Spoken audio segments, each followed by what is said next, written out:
Glad you could rejoin us. Welcome again to our live show of a Thursday night, part 2, with Ted Hemsley. We've decided he's following on. We're going to put him in. We're going to enforce the follow on, not like Australia didn't do and got away with it in the Test match, James Gregg. Absolutely, I know. Yeah, they got away with it. I was really hoping they wouldn't, as you were, Ted, following events down under. You know, I just had a sneaking feeling England would do it. You know, in that absolutely. Test. My alarm went off at 3:30, and I was back to sleep at 4 o'clock. So, right. Yeah. Then the 2 wickets fell. Yeah, the 2 early wickets fell. Yeah. What about you, Ted? 2-0 down. You know, fears of a whitewash. Is that going to worst eventuality going to happen, or do you see a bit more hope than that? I always see more hope than that, but obviously it's a possibility. It's clear that the pressure is getting to one or two of our more experienced players. I think 1 or 2 shots look a little bit questionable, and I'm looking down the batting order. I think we've got 4 people who are capable of getting 100. Obviously. Well, we've got Cook, Root, Ali and Bairstow. But none of them are really in great form. But the pressure is coming from off the field as much as on the field, I think. What do you mean, the way the Aussies have manipulated these stories? Well, yeah. The timing of them coming the out? scrutiny as well, you know, with the pundits and stuff. Well, exactly right, yeah. And but that's always going to be one or two of these former players, they tend to forget sometimes that they didn't always win when they went out in the Test match. Anybody in particular? No. Look at you trying to get it. But when we do meet, we usually have words. So no. Oh, it sounds like one of them could be from this neck of the woods. I mean, I think we know who you mean. It may or may not. Don't say that, because they'll say the wrong one anyway. So. One of them. Yes. Well, one of them will always be plain speaking. Luckily, there's a few to choose from, isn't there? So, well, we're talking about GB, aren't we? Of course. He never lost I've got a funny story. He was never ever out, was he, Geoffrey? Was he ever out? He won't like me saying it. I got him out once. There we go. Yeah, unfortunately, he got me out once. So I mean, only one. And I think his bowling was worse than mine. So I was going to say, to get out to him, me, hey, what were you playing at, Ted? Well, I think all credit to Ray Illingworth, who was the captain at the time. We're going back a few years, and Boyks used to come on and bowl little induckers. Yes, you know. Remember that. And I looked at the field, and Illy was standing behind the square leg, you know, and I thought, okay, and of course Boyce comes in, and it was just the right, so I went bang, middled it, but I didn't get underneath it. I didn't think I needed to. And before he'd bowled Illy, without saying a word to anyone, had gone and stood in front. Right, yes. Thank you very much. Thank you very much. And I looked at him getting 4, and he went, boom. Never mind how you got out to Boycott. How did you get him out? Oh, it's the right story, but there's part of it I can't really mention. Is there? Yeah, well, to be fair to Geoffrey, it was uncovered wickets, and that had been a problem, and he'd played really well, as he could, and we couldn't get him out, and he went on, and on the 3rd day, coming off at lunchtime, he got 100, and they'd got a fair lead then, but the game was dead, and Norman Gifford had bowled a lot of overs, and he was red face, same colour, that cushion, and not happy.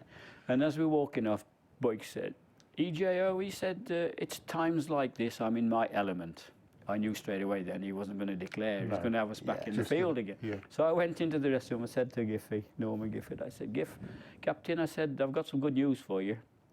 I said, he's not going to declare. What? He went absolutely ape, Giffy. So we're walking back down down the steps onto the pitch again, and Giffy said, Ted, come and have a bowl. So Boyk said, yes, EJO. He said, everybody else has had a go. You have a go. Oh, arrogance. I love it. Didn't expect anything else. Oh, yeah. Ringing through your ears. Now, I have to be careful here. Don't edit it. Go on, let's No, I really have to. But in those days, on the back of his bat, he used to have a big red C. County Sports. Right, I know now why you're going to have to. But I'll slide away from it. And I said, Jeffrey, the letter on the back of that bat has never been more appropriate because you're the biggest. And I said, clown. Yeah. Yeah. You're the. I didn't say that on the day. Clearly. No, I But so yeah, that's C's for clown for tonight. Yes. And so I'm bowling, and the wicket's flat now. Yeah. So his bat looks that wide. So this is honest truth. So I'm running bowling these military mediums, and he's going, well bowled. Oh, Literally. Wow. Did he say that? Yeah, Gives a commentary. While yeah, he's... giving a commentary. Yeah. Well bowled. 0.4. This is going, well bowled. So I'm going to be fed up with this, obviously. So I said to my friend Alan Ormerod, who was standing at square leg, I said, Ormers, I said, next over, fifth ball the over, go 3 parts of the way back. I'm going to let him have one because he won't expect it because I'm only bowling military medium. So I get to the end of the run for the 5th ball and I look around. I can't believe he's remembered to go anyway, which he had. So I came in and absolutely whacked it into the deck. Give it everything, smacked it into the bouncer, flat on my face because and Geoff was coming to give it the old, the old. And he was like, boom, like that, spliced him straight in, caught Ormerod, bowled Hemsley. Brilliant. Wow. And I'm flat on the floor. I'm going, Jeffrey, on your so-and-so bike, like, and his face was that colour, he's bright red. And apparently he stormed into the dressing room. I'll get shot for all of this, I know, when he finds out. And Steve Oldham was travelling away as 12th man, his first trip away. And as Bucks came in, chucked his bat and he sat there. Yo, he said, come and get my pads off. So SO, even though it was a young lad, told him where to go over. Yeah. So he was not a happy chappie. So we're 1-all, in all honesty. Story. I like It's a that. great story. It's very true. We are 1-all. He has got a good sense of humour, though, to be honest, doesn't he? Oh, boy. In Test match special. Oh, yeah. They rib him, they when they tease him, stitched him up a little while, that was a great one. About his brilliant, 100 hundreds. Yeah. That was a fantastic route. Yeah. When he believed them, didn't he? Oh, yeah. Boy, it was only the 99th they're hitting me. What? Brilliant. Absolutely great. It's great stuff. Yeah. So Oh. listen, these guys around, no matter who they are, there's a story we get all of them. Well, look, before the end of the show, we're going to come on. We're going to talk about the Bramall Lane experience playing for Worcestershire against Yorkshire at your football ground. We're going to talk about that, and we're also going to talk Sheffield United and Paul Coates. Let's just do that quickly before James's roundup. Yeah, go because for it, yeah. of all the players, and we talked about this a little bit before the show, and I know obviously James watches United a lot, and I'm there again tomorrow. Looking forward to it against Bristol City. If you had to pick a player to be injured, you wouldn't pick anybody, but the one perhaps that you'd least pick in that system to be without is the one that they're without. Is that fair comment? Yeah, it is. Ordinarily, you wouldn't think that one player can make such a difference, but the way things have panned out, the way things have worked out, I didn't realise that he'd broken his leg until Saturday morning, after the Burton game, when son-in-law Chris Woolhouse said, "Well, didn't you know he'd broken his leg?" I said, "What?" And he said, since then he said, "You look, the colour drained from your face." I said, "Well, it was catastrophic for me because it's not often, like I say, that one player can have such an influence, but the way things have worked out, his style of play, which you don't see a lot of these days, basically brings just about everyone into the game, whether it's the player behind him, the lads wide, and the 2 other midfield players. I said it's his style of play is he'll go and fetch it off the defenders, he'll get it and he'll knock it short, he'll get it back, he'll knock it short. Suitable to do that job. Well, at the moment, well, What do you think? I mean, you know, we sort of spoke about this before the show, didn't we, Ted? And I think that it's a case of, if we had the right back still fit, you might still agree with me, if we had Freeman or Baldock, who I think are interchangeable, they're both as good as each other, if we had those fit as well, that might have worked better, because you could have had Chris Basham maybe have to be disciplined a little bit more and work his way into the role instead of Coates, and have the right backs, and they'd be bombing up forwards, and then discipline Basham and just break the play up a little bit.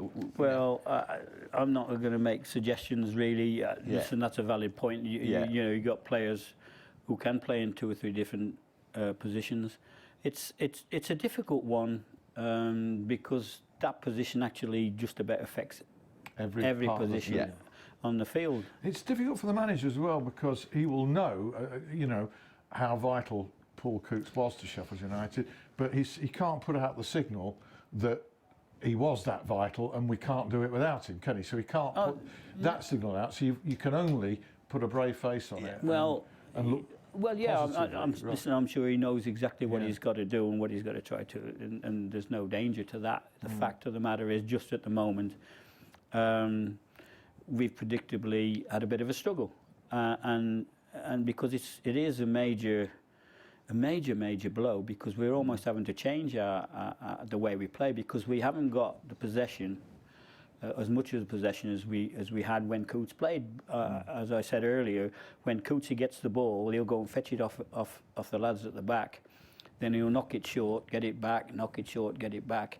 And by the time we get into the opposing half and then push into the final third, we're now there in numbers. So you can sustain the pressure. Squeeze. Because squeeze them in, as you say. Knocking an early ball, which we used to do prior to you're talking about the new Hull City manager's season there. Back in football today, Nigel Adkins at Hull. Wish him all the best. He's a thoroughly nice guy. Whatever you think about the year, everybody has a failure. He's had 4 promotions in his career, and that was a very poor season he had at United. But we all have failures in life. That's what I say for it. But what he was doing was an early ball up to the front, a long ball into where Billy Sharp and whoever was up with him really didn't have any support. They're isolated, so the ball's coming back quickly before almost the rest of us players had got over the halfway line. Particularly when the teams we were playing were coming to Bramall Lane, and we use this phrase a lot, but treating it like a bloody cup final. Well, they're all sitting back and like Wembley for them. Correct. So you'd have 10 men behind the ball and you couldn't get it through. What do you think about the January window now? Because this team's done an awful lot, come a long way. It strikes me it has to be at or near the maximum in every match, and it has been at or near the maximum in just about every match. Obviously, Millwall was an exception. So a bit of help needed from above board in terms of backing in the January window. I know Kevin McCabe, and I think almost certainly if Chris Wilder needs some backing, financial backing, and I'm pretty certain I'll be amazed if he doesn't get it, because he's earned it.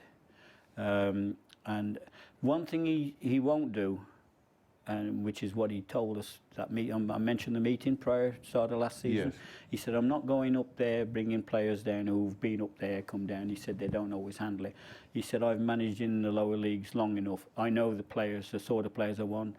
I know the players who are hungry and I think are good enough. And he's done exactly that. He's brought like Flecky in and a few of brought them in from the low, and he's not and he's not gone up there. He's done exactly what he promised he'd do, and you can't fault it. No, he's done absolutely brilliantly. This is just almost a fluke that it's happened, and it's unusual for one person to be so influential. Some people might disagree with me, but just look at the facts. No, and we're not comfortable on the ball since Coots has not been around. So I'm devastated for him and his family, but I'm also gutted for the fact that we've been knocked off the rails just a little bit. But I'm sure that the lads, their attitude, like I say, is second to none. Fantastic, and they're not short of ability too. No, indeed. And so I think we'll put it right, and but it's plain to see, that it's been difficult, and of course one or two, when pressure's on a bit, you get one or two individual errors which has been costly, but which has not been the norm so far. We've done well without that. But so I think, in all honesty, you're optimistic. I'm always optimistic with these guys and with this manager, and I think. Well, if we've got to wait till if we haven't got anyone that can actually play a similar game, then January. I'm sure he knows who's around who to bring in. Right. I'll be very confident of that. Okay, more chat with Ted to come, including the Bramall Lane story, cricket Bramall Lane story. Absolutely. James? Football Bramall Lane story tomorrow night, televised game between Bristol City and the Blades. Only goal difference separates the two sides in third and fourth, respectively. Big game. as we've been talking about in the programme. Winless in 3 games are the Blades, so it'd be good to see a reaction from them tomorrow night. I'm sure we will see performance to match sort of what all the the fans are sort of expecting as well. I think it was a reminder, wasn't it? I didn't see the Millwall game, and you didn't, and Ted didn't, but clearly they fell below standard, and Chris Wilder doesn't do things lightly. No, He decided absolutely. that was the time for a few reminders. Absolutely, As to the fact they couldn't take liberties and remind them of where they've come from. Absolutely, certainly. It's not a place to go, Millwall, to be not be Correct, exactly. Yeah, with your boxing gloves on. So It's not unusual or unknown to lose at Millwall. Let's put it like that. Absolutely not. The Owls, they're away at Norwich on Saturday, aiming to end that run of draws that they're on at the moment. Big weekend then for our 2 Football League sides in the city. What about our non-league sides? Went to Hallam, brave the cold on Tuesday night. Yeah, it was good. They were playing in the Sheffield and Hallamshire Cup.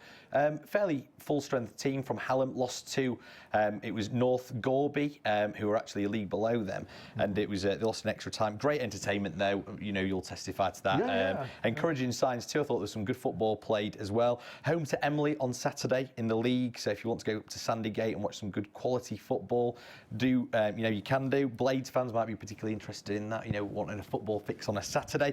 Sheffield FC, they're away at Cleethorpes after a loss to Gresley last time out. Sunday is a massive game as well for Sheffield FC ladies. They play against Doncaster Rovers Bells.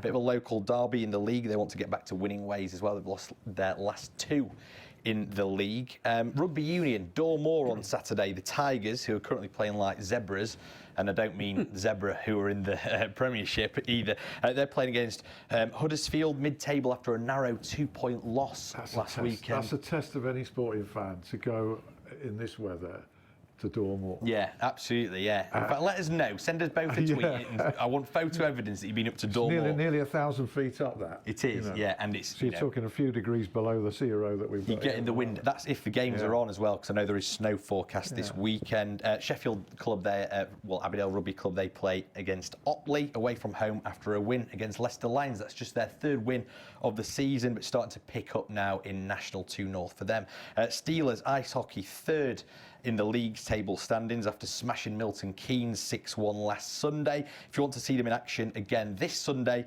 5 p.m, face-off at the arena against Belfast Giants. Basketball, Sheffield Sharks, they beat Manchester last weekend. Great result for them.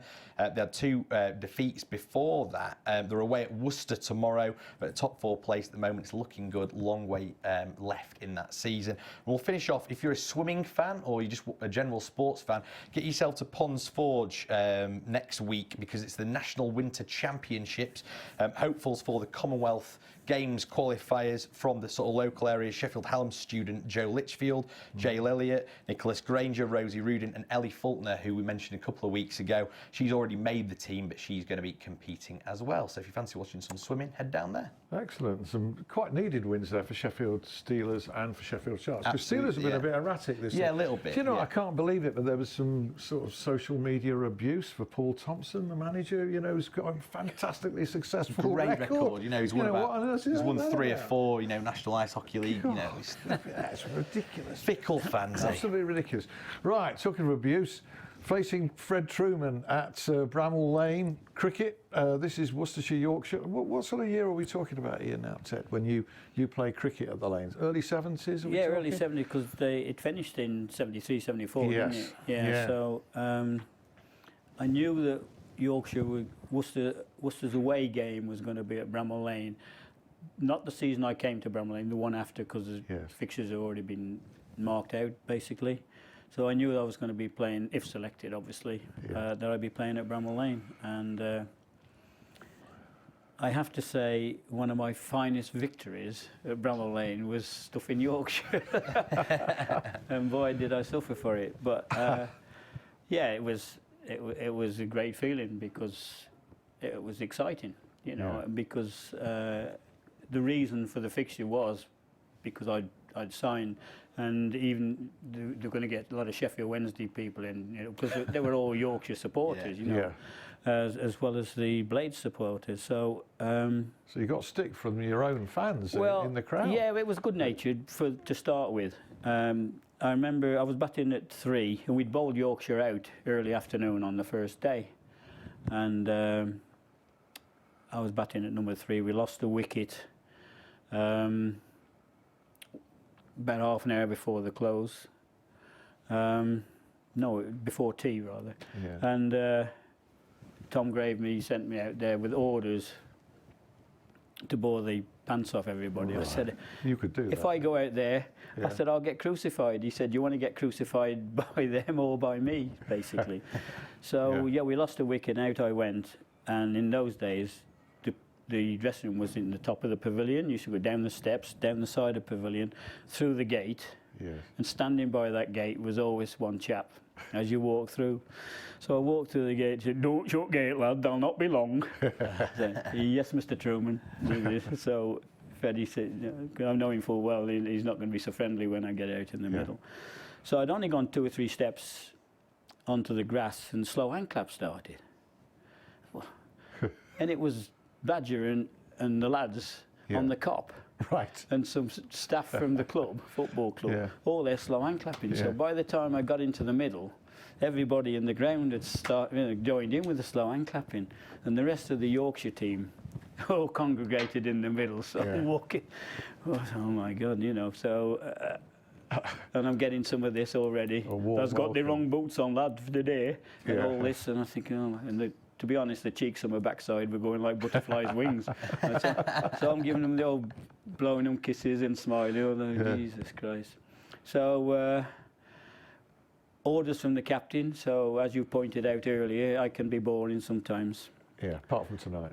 And so Glenn Turner was batting at the other end. Who was the top batter. Player, yeah. So he was keen because Boycott was playing he was keen to prove a point, you know, because as often, and he was playing exceptionally well. And my job was not to, you know, just stay there. But I mean, I started nudging it here and there, and the odd 4 and that. But after a while, that good-natured slow hand clapping was not so good-natured. I was still getting it, you know. Yeah. So anyway, towards the end, I tried to loft left arm spinner. What's his name? Don Wilson. Tried to loft him into the pavilion, didn't quite get underneath it, got caught and bowled. Did you? And I had to walk off, only about 30 odd in about 3.5 hours or something. So, job done. And I had to walk past Freddie again. Yeah. And he just stood there, you know, he enjoyed that lad, didn't they? Yeah, really did. But this is not sledging. This is acceptable. Oh, answer, you know. And it's great to hear, and lovely to hear all the stories. We've only got a minute left now. Oh, sorry. I'm sorry. Brilliant. I've got a million. Thank you. Yeah, but as Ted was saying earlier, you know, I think you used the word disgraceful for some of the antics that are going on now. Well, it's unnecessary, isn't it? Yeah, totally unnecessary. It's ugly, isn't it? Well, we can't smile and laugh about. But I would like to these think things like we can about the stories you've told tonight. Some of it's good-natured, but I'd like to think the lads can handle that though, because physically it's not going to hurt you. Just stick cotton wool in. Sticks and stones may break my bones. Well, that's what we all say about Twitter abuse, isn't it? Of course, I think care less.